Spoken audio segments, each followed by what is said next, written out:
If Wait, you're what under is the age of this? 16, please look away. Wait, what? 2, 1. Yo, wait, what? I did warn you. Wait, Wait, why is this did the lady manga so enjoying scary? it too? Yo, I was just trying to announce that I'm using Quaquaval today in the Great League. Let's just jump right into it. Alright, ladies and gentlemen, so the Paldean event is live in Pokemon GO currently, and I wanted to try Quaquaval here in the Great League. This is the only one I've caught so far that had somewhat usable IVs in Great League. So we are actually going to lead with Alolan Sandslash in this match, and they bring in the Dugong. So we actually switch out into our Quaquaval here. We know we can take the Icy Wind. It was pretty obvious that was an Icy Wind there with the counts. And we end up one-shotting the Dugong with a close combat still. In comes the Deoxys defense. We are just going to try to get some chip damage here with Airlays. By the way, Quaquaval's moveset is Wing Attack, Airlays, and Close Combat, which is it's actually kind of an interesting moveset for this Pokemon so far in the game. But in comes my Shadow Charizard, which is Wing Attack, Blast Burn, Dragon Claw. This is definitely a pretty viable Pokemon in the Great League as of... I mean, it's been pretty good, but I think it's still relatively good in the Great League.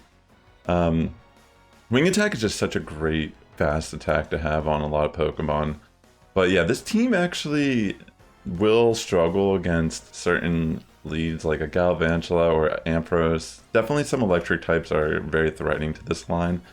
But yeah, this person in their back line, they only have Meganium left, and we still have Charizard, so this should just be a GG at this point.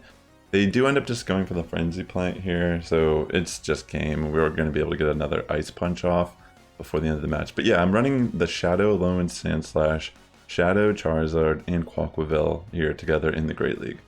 I don't think I've ever made a video on... I mean, obviously not Quaquaval, but none of these Pokemon I don't think I've ever featured, which is pretty interesting in itself. So, in this battle, we actually get an Umbreon lead and we safe swap into our Quaquaval. They bring Electrode. We're going to bait first with Aerial Ace, but then we're going to go for the close combat here, and we are in fact going to punish our opponent. That was awesome. I mean, that was a great bait and switch situation. So in comes the Venusaur, and this is quite okay because we have Shield Advantage and Alolan Sandslash resists both of Venusaur's attacks. I mean, granted, the Frenzy Plant can still rack up damage, but I'm surprised they went for Sludge Bomb.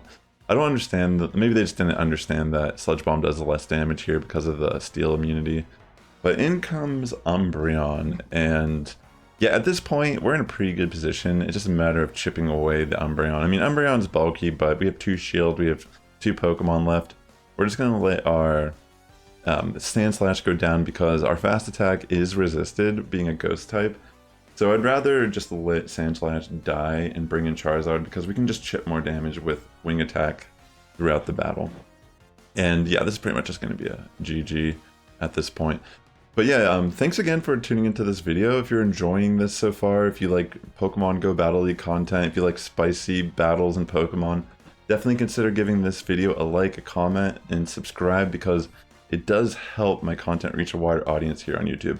In fact, how about you let me know below which of these 3 Pokemon would you pick first for your team? Would you run a Alolan Sandslash, a Shadow Charizard, or a Quaquaval on your team to start building your team of 3?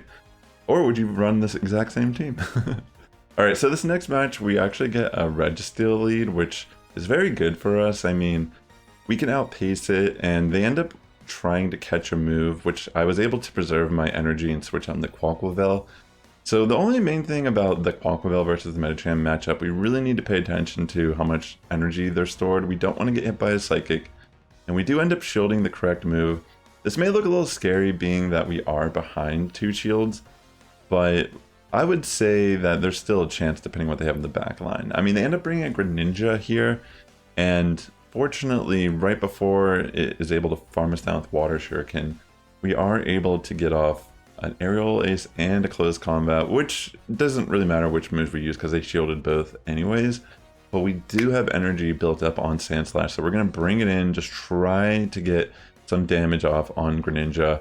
We actually make a really great call and switch in. I wanted to catch the Focus Blast because this was a little dicey. I knew Greninja had energy, and there's a really good chance they could just flip the match in the end with energy lead.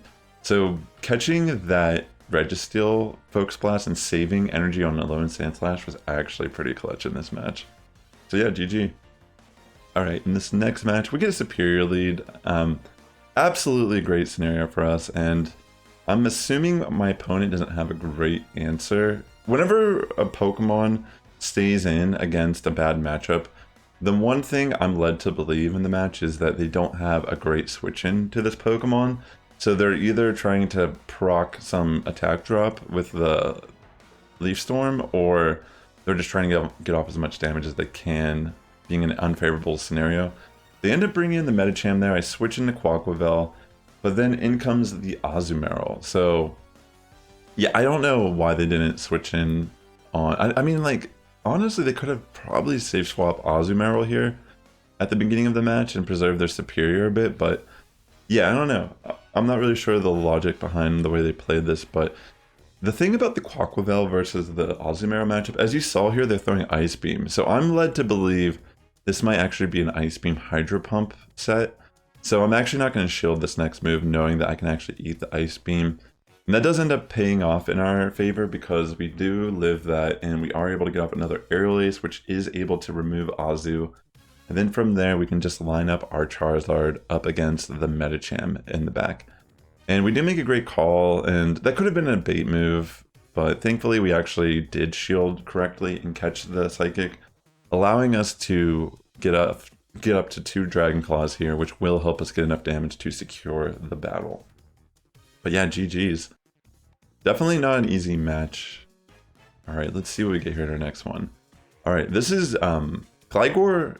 Gligar actually got a buff in this format in general. I mean, with the dig, I guess it would be a buff. They lowered its damage output, but I think they lowered the damage and also lowered the energy needed. But Gligar didn't really have a reliable ground move prior. I mean, it had dig, but it was just not that great to use on it. So it's really cool to see Gligar kind of like rise up during this new move rework. But this is super good if it's not clear at this point that, you know, we're outpacing Ice Punches, and the Gligar really can't afford to take an Ice Punch being 4 times a week. They bring in Bastiodon as a safe swap, and we end up throwing a Drill Run, and we are going to catch a move now on our Quaquaval. We resist all the attacks, being a fighter water type. So I wanted to build up a little bit of energy here, but I guess my opponent just saw this as they already lost this match. So they just end up quitting the match. So GG's to them. That's our first set here. It's a 5-0. And in this next match, oh my gosh, yeah, we get a really bad lead here. The Talonflame lead is actually really scary for our line. Not because our backline can't particularly deal with it. It's just Talonflame having energy against this particular line is just not going to be good. I mean, I have to switch out, lose, switch, and then from there, they're just... Honestly, I feel like Charizard would have been a better safe swap here. I think I panicked a little, because I was thinking to myself, well, Talonflame's fast attack, it's fire. Even though it's a flyer and Quaquaval's a fighter, maybe I can just resist the fire fast attacks, but yeah, I guess that really didn't work out too much in my favor. And I think I also thought they might bait turn 1, so that's why I didn't shield. So maybe it's a matter of I didn't shield properly in this match, because I really just didn't know what to do. But yeah, this person definitely put up a pretty dang good fight, and having the double here in the back too isn't going to be too good for me, because all I really have left is Charizard and Sandslash. Double is pretty bulky, so it actually will punish me pretty hard by just farming down Sandslash. And in comes the Talonflame. Yeah, I'm like trying my best to try to get off enough energy here. I go for the shield, but the thing is they have enough energy on double to body slam, so it doesn't really matter what I do here. They ended up pulling off the battle, so GG's to them. Really well played. Another lost lead here. I will switch into Charizard this time as my safe swap. I guess I wasn't really too sure what to use as my safe swap on this team. Being rather new using Quaquaval, I wasn't entirely sure how I could play it efficiently or not, but yeah, maybe Charizard is a better safe swap. And I mean, because even if they switch in stuff like Stunfisk, you can still flip that match with energy lead. In comes the Ariados. We let Ariados go because Sandslash, being a steel, Doesn't really fear any of Ariados's moves. I mean, Lunge still does a decent chunk, even though when you resist it. But yeah, so after that, they switch in Medicham, and I'm gonna bring in my Quaquaval.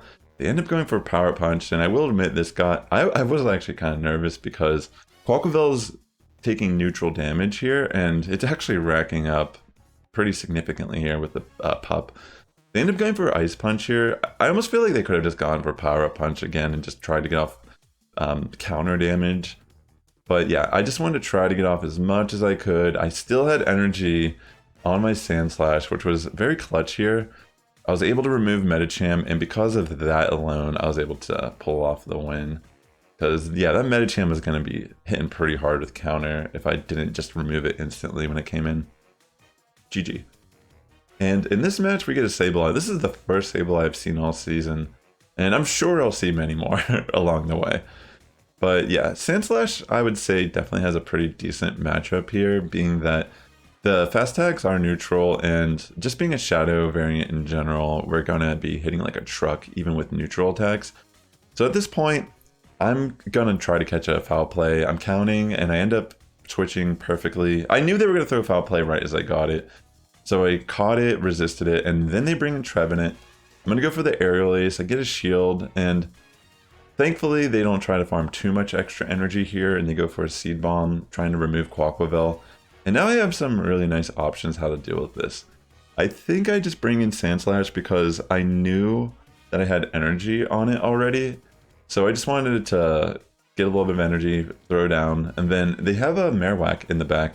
So I'm just going to throw the Drill Run that I had saved up, and they don't shield, so that just chunks. It almost does like 80 plus damage. Wow.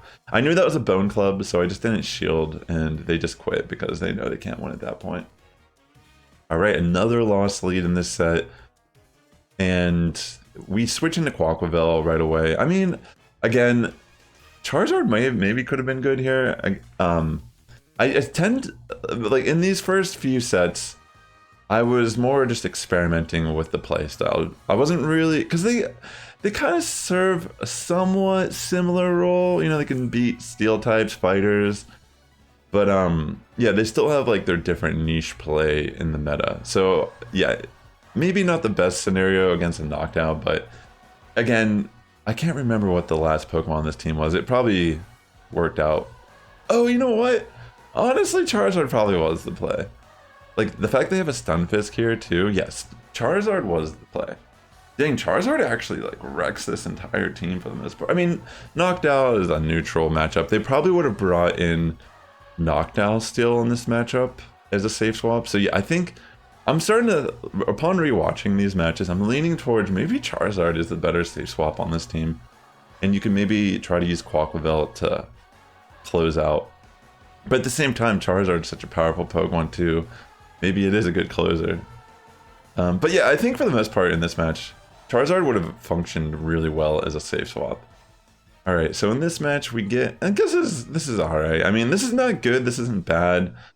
We don't really have a good switch-in for Swampert, so we're going to just stay in and try to play the shield game and try to get off as much damage. I guess I do switch. Let me take that back. I guess I'm going to switch. I guess I was trying to catch a Hydro, and they end up bringing Venusaur, which is kind of interesting because this ends up being good for me because I am Wing Attack, I am hitting with Aerial Ace. We even get a shield here, which is clutch. So I decided, Quaquaval, we're just going to let you go. We got all the shields, and we can just kind of farm down with Alolan Sandslash at this point. Save energy for Swampert. I should have thrown the Ice Punch right away because I know they have 2 Hydros stored, and they actually CMP me on the second one. So yeah, I didn't throw it at first, so they got one in, and then we CMP. Kind of annoying, but we're still in such a good position in this match that what I end up doing, I throw the move, and since I saw there was like a little bit of health left, I just switch in Charizard to try to get the energy gain, thinking maybe a Blast Burn or a Dragon Claw will be my finishing move in this fight. And they end up having Swellius in the back, and yeah, I mean, I feel like I don't know if they could have really done anything here. It's actually kind of, it could have gone wrong really fast. But yeah, I think fortunately I was able to optimize and get this as a victory. So yeah, GG's there, ladies and gentlemen. That's a 4-1 set, so 9-1 in total with these sets I'm sharing with you today. Quaquaval actually isn't too shabby here in the Great League, even without a Community Day move. But yeah, ladies and gentlemen, if you enjoyed this video, definitely consider liking, commenting, subscribing. It does help my content reach a wider audience here on YouTube. And with that being said, the Sass Squad is getting stronger each and every day. You have a good morning, evening, afternoon, wherever you're tuning in. And I'll catch you in the next one.